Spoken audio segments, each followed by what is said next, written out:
Bonjour, Cyril Martrer, CTO, cofondateur d'Arola.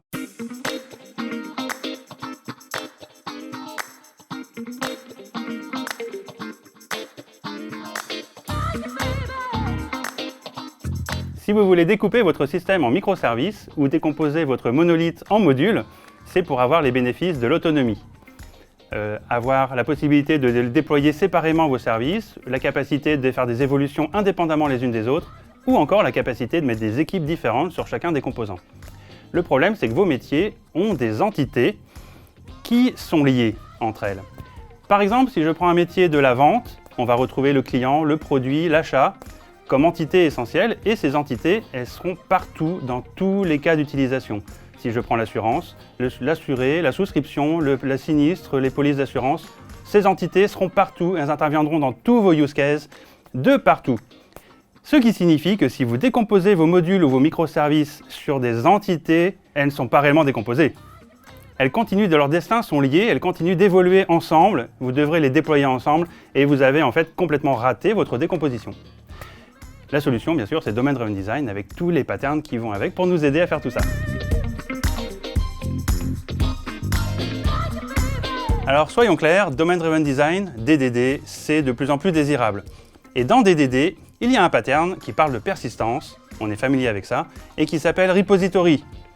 Alors de là à faire des raccourcis avec les DAO qu'on connaissait bien, il n'y avait qu'un pas, que certains frameworks tels que Spring ont suivi, avec la notation Repository qui permet de faire de la persistance facilement. Mais si on y regarde de près, le repository de ces frameworks, c'est avant tout une histoire de persistance et en général pour une seule table, ce qui ressemble à s'y méprendre à un bon vieux DAO.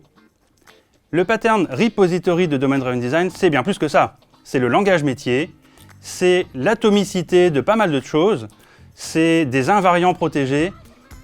En somme, c'est des choses plus compliquées à apprendre, mais aussi nettement plus utiles.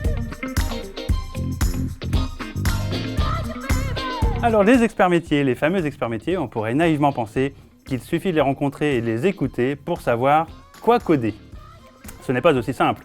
La première difficulté est de les identifier, puis de les rencontrer et de les convaincre de passer du temps avec nous pour répondre à nos questions. Poser les bonnes questions pour aller plus vite à l'objectif de compréhension recherché, bien écouter les mots utilisés, tout ça est extrêmement important parce que les mots sont pleins d'informations qui vont nous aider à mieux comprendre un métier en profondeur. Vous l'avez compris, l'idée est d'échapper au piège de sauter à la conclusion. Tout cela, ça s'apprend, ça se travaille, par exemple dans nos formations DDD.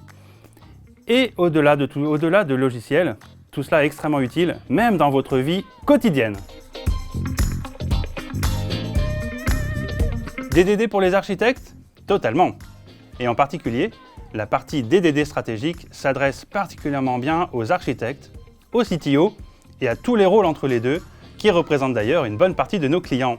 Si vous êtes engagé dans des projets de restructuration progressive de votre système d'information, de découpage en microservices, d'aller vers des systèmes réactifs, de découpage de monolithes ou de move to cloud, alors vous avez besoin de découper en composants séparés, en services séparés, et la boîte à outils DDD stratégique est votre compagnon indispensable pour réussir tout cela. Si d'un autre côté vous êtes dans une société en hyper croissance qui double de taille chaque année, là encore vous avez besoin d'équipes les plus indépendantes possibles qui vont aussi doubler de taille, et là encore la boîte à outils DDD stratégique est votre partenaire indispensable.